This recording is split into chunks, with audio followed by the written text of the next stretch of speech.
नमस्कार दोस्तों, आप सभी का बहुत बहुत स्वागत है हमारे ज्योतिष कार्यक्रम में। दोस्तों, आज शाम 8 बजे के बाद आपके जीवन में एक बहुत बड़ा चमत्कारी परिवर्तन आरंभ होने वाला है। जिन शत्रुओं ने लंबे समय से आपके मार्ग में कांटे बिछाए, जिन लोगों ने आपकी सरलता और विश्वास का अनुचित लाभ उठाया, अब उनके कर्मों का परिणाम सामने आने का समय निकट आ चुका है। आज शाम 8 बजे के बाद जो घटनाक्रम बन रहा है, उसके बारे में जानकर आपका मन प्रसन्नता से भर उठेगा। एक बहुत बड़े रहस्य से पर्दा उठने वाला है। भगवान भोलेनाथ, पंचमुखी हनुमान जी और माता लक्ष्मी की विशेष कृपा से आपकी कुंडली में ऐसा शुभ योग सक्रिय हो रहा है, जिसके कारण आपके जीवन में रुकावटों के स्थान पर नई संभावनाएं दिखाई देने लगेगी। दोस्तों, ज्योतिषीय संकेत में आपके वर्ष 2026 से संबंधित एक बहुत बड़ा महत्वपूर्ण संदेश सामने आया है। इस संदेश में 3 ऐसे लोगों के व्यवहार से सावधान रहने की चेतावनी दी गई है, जो आपके जीवन में बहुत निकट हो सकते हैं। इनमें से एक व्यक्ति आपके घर परिवार के आसपास का हो सकता है और 2 लोग करीब संबंधों या रिश्तेदारी में जुड़े हो सकते हैं। यह सुनकर आपका मन विचलित हो सकता है, क्योंकि जिन लोगों पर मनुष्य सबसे अधिक विश्वास करता है, उन्हीं के व्यवहार पर संदेह करना सबसे कठिन होता है। लेकिन यहाँ किसी निर्दोष को दोषी मानने का नहीं, बल्कि लोगों की नीयत को उनके कर्मों से पहचानने की आवश्यकता है। आज का दिन साधारण नहीं माना जा रहा। यह आपके जीवन में निर्णय, सावधानी और आत्म जागरण लेकर आने वाला समय हो सकता है। जिन लोगों को आपने अपना समझकर परिस्थितियों में साथ दिया, जिनके लिए अपना समय, धन और सुख तक त्याग दिया, संभव है उनमें से कुछ लोग आपके हितैषी ना हो। वे मुस्कुराते सामने आते हो, आपके पास बैठते हो, घर में आते जाते हो और सुख दुख की बातें करते हो, लेकिन भीतर ही भीतर आपकी उन्नति से प्रसन्न न होते हो। सामने दिखाई देने वाले विरोधी से बचना आसान होता है, क्योंकि उसकी नीयत स्पष्ट होती है। लेकिन जो व्यक्ति अपनापन दिखाकर मन की जानकारी ले, आपकी योजनाएं जाने और फिर उसी जानकारी का उपयोग आपके विरुद्ध करके, उससे सावधान रहना कठिन हो जाता है। इसीलिए आज का संदेश किसी व्यक्ति के विरुद्ध घृणा उत्पन्न करने के लिए नहीं, बल्कि आपकी आंखें खोलने और आपको विवेकपूर्ण बनाने के लिए है। आपकी सामूहिक प्रार्थना, आपके लंबे संघर्ष और आपकी भीतर दबाई गई पीड़ा का समय अब परिवर्तन का दिशा में बढ़ रहा है। इसे ऐसे समझिए जैसे परमात्मा के दरबार में आपकी अर्जी पहुंच चुकी है और आपके कर्मों की फाइल दोबारा खोली जा रही है। अब जो निर्णय बन रहा है, वह आपके धैर्य, परिश्रम और सच्चे मन के पक्ष में हो सकता है, लेकिन उससे पहले आपको अपने जीवन में मौजूद गलत प्रभावों को पहचानना होगा, क्योंकि अवसर मिल जाने के बाद भी यदि मनुष्य वही पुरानी भूल दोहराता है, तो वह अपने हाथों से उस अवसर को कमजोर कर देता है। यदि अभी तक वीडियो को लाइक नहीं किया, तो प्रेम से एक लाइक जरूर कर दीजिए और कमेंट बॉक्स में श्रद्धा के साथ हर हर महादेव, पंचमुखी हनुमान जी, संकट मोचन जरूर लिखिए। यह आपके विश्वास की अभिव्यक्त होगी। लेकिन यह भी याद रखिए, केवल कमेंट लिखने से नहीं, बल्कि सही कर्म, सावधानी और विवेक अपनाने से जीवन की दिशा बदलती है। साल 2026 आपके जीवन में कई तेज परिवर्तन लेकर आया और आगे भी घटनाओं की गति बढ़ सकती है। कुछ पुराने लोग पीछे छूटेंगे, कुछ नए लोग जीवन में प्रवेश करेंगे और कुछ ऐसे संबंधों की सच्चाई सामने आएगी जिन्हें आपने अब तक बिना जांचे स्वीकार कर रखा था। परिवर्तन के समय मनुष्य की सबसे बड़ी परीक्षा यही होती है कि वह सही और गलत, सच्चे और झूठे तथा नए अवसर और पुराने जाल के बीच अंतर पाए। आपकी सबसे बड़ी कमजोरी यह है कि आप लोगों पर जल्दी भरोसा कर लेते हैं। आपको लगता है कि जैसे आपका मन साफ है वैसे ही सामने वाला भी साफ होगा। आप मान लेते हैं कि हर व्यक्ति संबंधों की मर्यादा समझता होगा और आपके विश्वास का सम्मान करेगा, लेकिन बार बार आपकी यही भावुकता आपको धोखे की ओर ले गई। साल 2025 में आपने कुछ ऐसे निर्णय लिए होंगे जिनमें रिश्तेदारी और अपनापन देखकर किसी को धन दे दिया, बिना प्रमाण के सहायता कर दी या संबंध बिगड़ने के भय से अपना नुकसान सह लिया। आपने पिछले वर्ष बहुत कुछ सहन किया, अकेले में रोए, कई बार भगवान से पूछा कि हर कठिनाई मेरे ही हिस्से में क्यों आते हैं। लेकिन अब वर्ष 2026 में स्वयं को संभालकर आगे बढ़ने का समय है। पुरानी कमियों, मतलबी संबंधों और गलत भरोसे को पीछे छोड़कर सफलता की दिशा बनानी होगी। आपके लिए शुभ योग बन सकते हैं, लेकिन उनका लाभ तभी मिलेगा जब आप स्वयं भी अपने व्यवहार और निर्णयों में परिवर्तन लाएंगे। आपकी सबसे बड़ी समस्या यह है कि आप हर बात चुपचाप सह लेते हैं। कोई धन मांगता है तो आप मना नहीं कर पाते हैं, किसी के आग्रह में सहायता कर देते हैं, लेकिन अपना पैसा वापस मांगने का समय आता है तो आपकी वाणी रुक जाती है। आपको लगता है कि पैसे मांगने से संबंध खराब हो जाएंगे। इसी चुप्पी के कारण आपका धन अटका है, खर्च बढ़ता है और आर्थिक स्थिति पर अनावश्यक दबाव आता है। हर परिस्थिति में मौन रहना शांति नहीं होता। कई बार अपनी बात सम्मान पूर्वक कहना आवश्यक होता है। यदि किसी को उधार दिया है तो लिखित प्रमाण रखें और समय आने पर विनम्रता से वापस मांगे। यदि कोई व्यक्ति आपकी सीमाओं को बार बार पार करता है तो उसे स्पष्ट रूप से मना करना सीखें। गीता हमें यही नहीं सिखाती कि अन्याय को चुपचाप स्वीकार करते रहे। श्री कृष्ण ने अर्जुन को धर्म की रक्षा के लिए स्पष्ट और दृढ़ कर्म करने की प्रेरणा दी थी। इसी प्रकार स्वास्थ्य की समस्या को भी चुपचाप रखना नुकसानदायक हो सकता है। शरीर में कोई तकलीफ, बीमारी या नया लक्षण दिखाई दे तो डॉक्टर को पूरी जानकारी दें। अपनी समस्या को छोटा समझकर या परिवार को परेशान न करने के विचार से उपचार टालना बुद्धिमानी नहीं। समय पर बताई गई छोटी समस्या आसानी से संभल सकती है, जबकि लंबे समय तक छिपाई गई तकलीफ गंभीर रूप ले सकती है। साल 2026 में गलत व्यक्ति पर विश्वास करना आर्थिक दृष्टि से भारी पड़ सकता है। बिना लिखित प्रमाण, बिना जांच और बिना किसी सुरक्षित प्रक्रिया के किसी को बड़ी राशि न दें, चाहे सामने वाला अपना ही क्यों ना हो। आर्थिक लेन देन में अस्पष्टता रखना संबंधों का अपमान नहीं होता, बल्कि साफ नियम दोनों पक्षों की भविष्य की गलतफहमी से बचाते हैं। क्या आपको भी ऐसा अनुभव हो रहा है कि जितना परिश्रम करते हैं उतना फल नहीं मिलता और जितना अच्छा व्यवहार करते हैं बदले में उतना ही धोखा मिलता है, जिसका पूरा दोष अदृश्य शक्तियों या किसी निश्चित व्यक्ति पर डालना उचित नहीं। लेकिन इतना अवश्य है कि गलत संगति, गलत सलाह और भावनात्मक दबाव मनुष्य की प्रगति रोक सकते हैं।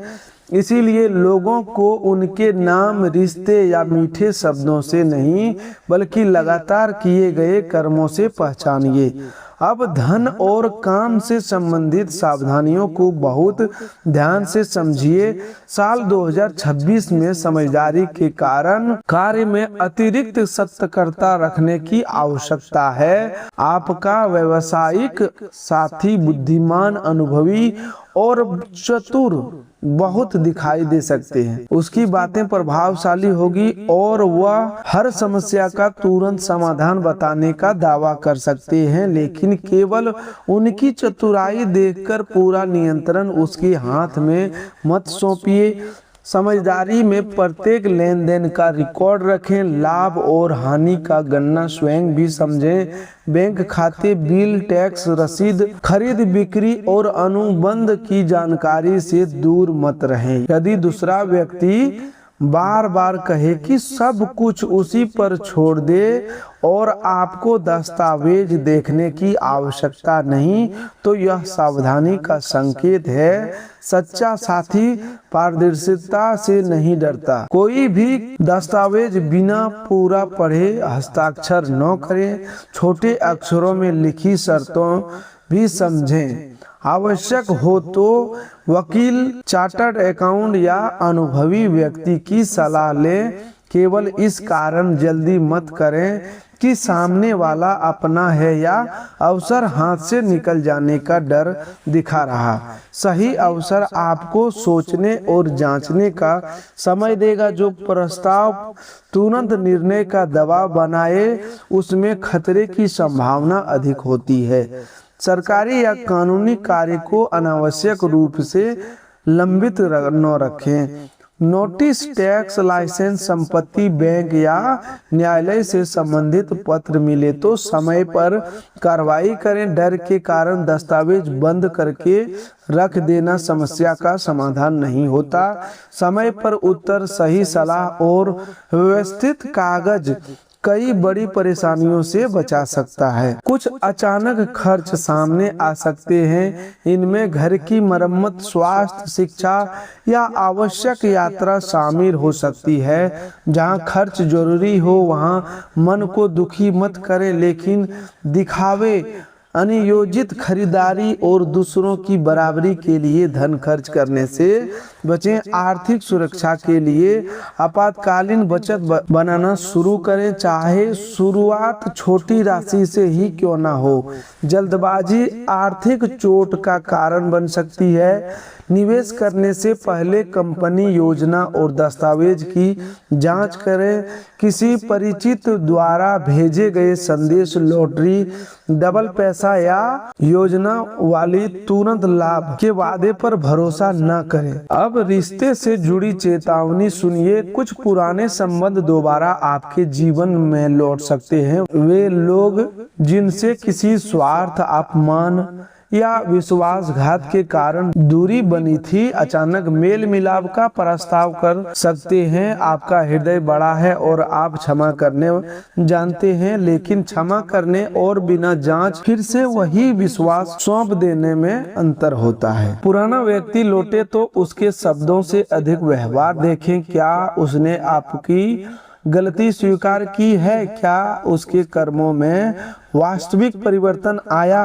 क्या वह आपकी सीमाओं और आत्मसम्मान का आदर करता है? केवल मीठी बातें सुनकर पुराने घाव भूल मत जाना, बाद में फिर उसी पीड़ा का कारण बन सकता है। नीम के वृक्ष को मीठे जल से सींचने पर भी उसका मूल स्वभाव तुरंत नहीं बदलता। इसी प्रकार केवल 2 दिन के अच्छे व्यवहार से किसी का वर्षों पुराना स्वभाव बदल गया तो यह मान लेना उचित नहीं। परिवर्तन की पहचान समय और निरंतर कर्म से होती है। इसीलिए पुराने संबंधों को धीरे धीरे परखें और अपने मन के दरवाजे एक ही दिन में पूरी तरह न खोलें। प्रेम संबंध या मित्रता में किसी तीसरे व्यक्ति का हस्तक्षेप गलतफहमी उत्पन्न कर सकता है। जो व्यक्ति आपके कान में बार बार आपके अपने लोगों के विरुद्ध बातें भरे हर घटना को नकारात्मक रूप में प्रस्तुत करे और आपके संबंधों में अविश्वास पैदा करे, उससे दूरी रखना जरूरी है। लेकिन बिना जांच केवल सुनी हुई बात पर अपने प्रियजन से झगड़ा भी मत करें। किसी की बात सुनकर तुरंत निष्कर्ष निकालने के बजाय संबंधित व्यक्ति से शांति से बातचीत करें। रिश्तों में अधिक बोलना नहीं बल्कि सही समय पर सही बात समझना आवश्यक है। कम बोलिए, अधिक देखिए और किसी तीसरे की कही बात को अंतिम सत्य मत मानिए। यही विवेक, गलतफहमी और अनावश्यक तनाव से बचाएगा। अब स्वास्थ्य की बात करते हैं। आपके जीवन में कई बार ऐसा हुआ कि धन आया लेकिन अचानक स्वास्थ्य से जुड़ी परेशानी सामने आ गई। कई बार कमाई का बड़ा भाग उपचार में चला गया। कभी आप स्वस्थ रहे तो परिवार का कोई अन्य सदस्य बीमार पड़ गया। इससे आपके मन में यह साधारण धारणा बनने लगी कि घर में सुख टिकता नहीं है। स्वास्थ्य केवल मन के कारण खराब होता है यह कहना उचित नहीं, लेकिन मानसिक तनाव शरीर पर प्रभाव डाल सकता है। लगातार चिंता, नींद की कमी, तुलना, ईर्ष्या, भय और दबा हुआ क्रोध शरीर की ऊर्जा को कम कर सकते हैं। इसीलिए मन को शांत रखना स्वास्थ्य का महत्वपूर्ण हिस्सा है। परंतु किसी वास्तविक बीमारी को केवल नकारात्मक विचार मानकर उपचार छोड़ना बिल्कुल गलत होगा। पड़ोसी की गाड़ी, मित्र का महंगा मोबाइल या रिश्तेदार की उन्नति देखकर स्वयं को कम मत समझिए। दूसरों की उपस्थिति देखकर प्रेरणा लेना ठीक है, लेकिन तुलना करके अपने मन को दुखी करना उचित नहीं। हर व्यक्ति का समय, परिस्थितियां और यात्रा अलग होती है। आपका लक्ष्य किसी दूसरे की नकल करना नहीं बल्कि अपनी स्थिति को कल से बेहतर बनाना होना चाहिए। यदि मन लगातार उदास रहता है, नींद खराब है, घबराहट होती है या जीवन में रुचि कम हो गई हो तो किसी भरोसेमंद व्यक्ति से बात करें। जरूरत हो तो मानसिक स्वास्थ्य विशेषज्ञ की सहायता लें। प्रार्थना और चिकित्सा विरोधी नहीं है। ईश्वर ने चिकित्सकों को और ज्ञान को भी मनुष्य की सहायता के लिए ही दिया है। अब 4 ऐसी गलतियों को समझिए जिनसे इस वर्ष विशेष रूप से बचना चाहिए। पहली बात यह है कि रात में थके हुए, भावुक या तनावपूर्ण मन में बड़ा निर्णय न लें। किसी ग्रह के बिगड़ने से अधिक व्यवहारिक सावधानी है। रात में थकान के कारण निर्णय क्षमता प्रभावित हो सकती है। कोई बड़ा विचार आते तो उसे लिख लें, लेकिन अंतिम फैसला अगली सुबह मन में जांचने के बाद करें। दूसरी गलती, क्रोध में वादा, धमकी, फोन या संदेश करना। गुस्से में बोले गए शब्द संबंध तोड़ सकते हैं और कानूनी परेशानी तक उत्पन्न कर सकते हैं। जब क्रोध बहुत बढ़ जाए तो मोबाइल अलग रख दें, उस स्थान से कुछ देर दूर हो जाएं। पानी पिएं और निर्णय को कम से कम कुछ घंटों के लिए टाल दें। क्रोध में वस्तु तोड़ना, किसी को धमकाना या हाथ उठाना शक्ति नहीं बल्कि आत्मनियंत्रण की कमी है। रामायण में लक्ष्मण तेजस्वी थे, लेकिन प्रभु श्री राम की मर्यादा और विवेक ने उन्हें सही दिशा दी। शक्ति तभी कल्याणकारी होती है जब उस पर संयम हो। इसीलिए अपने क्रोध को पहचानने और जरूरत हो तो सहायता, लेकिन उसे नियंत्रण करना सीखें। तीसरी भूल, किसी की कही बात तुरंत स्वीकार कर लेना है। कुछ लोग परिवार के सदस्यों की बुराई करके आपको भड़काने की कोशिश कर सकते हैं। वे बताएंगे कि फलना व्यक्ति आपके बारे में गलत बोल रहा है या आपके विरुद्ध योजना बना रहा है। बिना प्रमाण उस बात को सच न माने। जो व्यक्ति हर बार आपको अपनों से लड़ाने का प्रयास करे, उसके उद्देश्य पर प्रश्न करना चाहिए।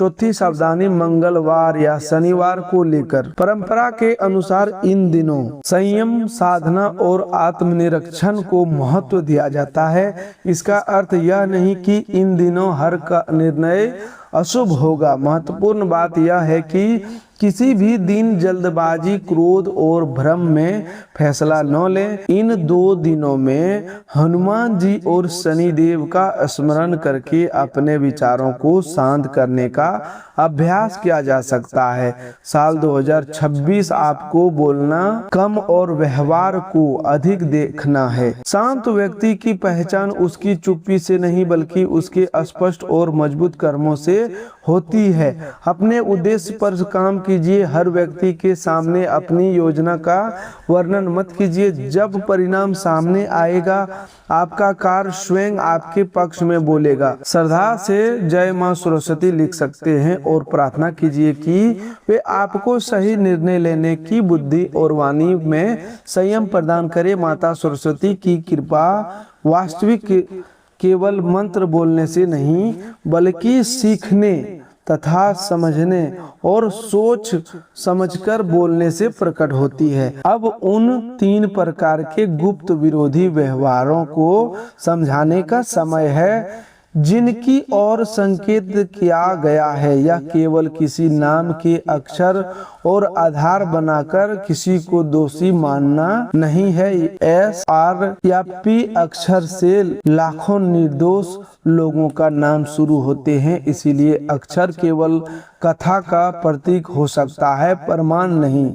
वास्तविक पहचान हमेशा उस व्यक्ति के लगातार व्यवहार, लेन देन और नियमित नियत से होती है। पहला प्रकार का व्यक्ति का होगा जो मीठी बातें करके आपका विश्वास जीतता है। वह सामने बहुत प्रेम दिखाता है और स्वयं को आपका सबसे बड़ा हितैषी बताता है। वह आपकी हर योजना की जानकारी लेना चाहता है। वह कहता है कि आपको कुछ सोचने की आवश्यकता नहीं है, सब कुछ उस पर छोड़ दीजिए। यही पंक्ति आपके लिए सावधानी का संकेत होनी चाहिए। सच्चा हितैषी आपको अंधा भरोसा करने के लिए मजबूर नहीं करता। वह आपको पूरी जानकारी देता है, अपने निर्णय समझाता है और आपके प्रश्न पूछने पर नाराज नहीं होता। जो व्यक्ति तर्क के नाम पर आपको चुप करा दे, हर निर्णय अपने हाथ में रखना चाहे और हिसाब दिखाने से बचे, उसके आर्थिक तथा व्यक्तिगत दूरी रखना उचित है। दूसरा प्रकार उस व्यक्ति का है जो हर बात में तर्क वितर्क करके आपको जोखिम भरे रास्ते पर ले जाता है। उसका दिमाग तेज हो सकता है और उसकी बातें सुनने में बहुत प्रभावशाली लग सकती है, लेकिन उसकी सलाह का परिणाम हमेशा आपके लिए लाभकारी हो या आवश्यक नहीं। यदि वह संभव स्वयं जोखिम से बाहर रहता है और केवल आपको आगे धकेलता है तो सावधान रहिए। किसी व्यक्ति की ऊंचाई, रूप या शारीरिक बनावट से उसके चरित्र का निर्णय नहीं किया जा सकता। व्यक्ति छोटा या बड़ा नहीं, उसके कर्म सही या गलत होते हैं। इसीलिए बाहरी लक्षणों के बजाय यह देखिए कि क्या वह आपकी भलाई के लिए भी जोखिम उठाता है या केवल आपको उपयोग करता है। क्या वह नुकसान होने पर जिम्मेदारी स्वीकार करता है या आपको अकेला छोड़ देता है। तीसरा प्रकार ऐसी महिला या पुरुष का है जो बहुत अधिक सहानुभूति दिखाकर आपकी निजी बातें जानना चाहता है। वह कहता है कि वह आपका भला चाहता है, इसीलिए आप अपने मन की हर बात उसे बता दे। धीरे धीरे वह आपकी कमजोरी, पारिवारिक विवाद, आर्थिक स्थिति और निजी रहस्य जान लेता है। बाद में वही जानकारी आपके विरुद्ध इस्तेमाल हो सकती है। किसी महिला या पुरुष को केवल नाम के पहले अक्षर के कारण संदेह की नजरों से देखना अन्याय होगा। यदि किसी व्यक्ति का नाम पी अक्षर से शुरू होता है तो वह अपने आप गद्दार नहीं बन जाता। उसके व्यवहार को देखिए, क्या वह आपकी गोपनीय बात दूसरों तक पहुंचाता है। क्या वह आपकी परेशानी में सहायता करने के बजाय चर्चा करता है। क्या वह बार बार भावनात्मक बदलाव डालकर पैसा या लाभ मांगता है? ऐसी आदत हो तो तभी सावधानी बढ़ाएं। इन 3 प्रकार के लोगों से बचने का अर्थ हर रिश्ते को तोड़ देना नहीं, अपनी निजी जानकारी सीमित कर दीजिए। आर्थिक लेन देन लिखित रखें, पासवर्ड और दस्तावेज साझा न करें। बड़े निर्णय में एक से अधिक विश्वसनीय लोगों की राय लें।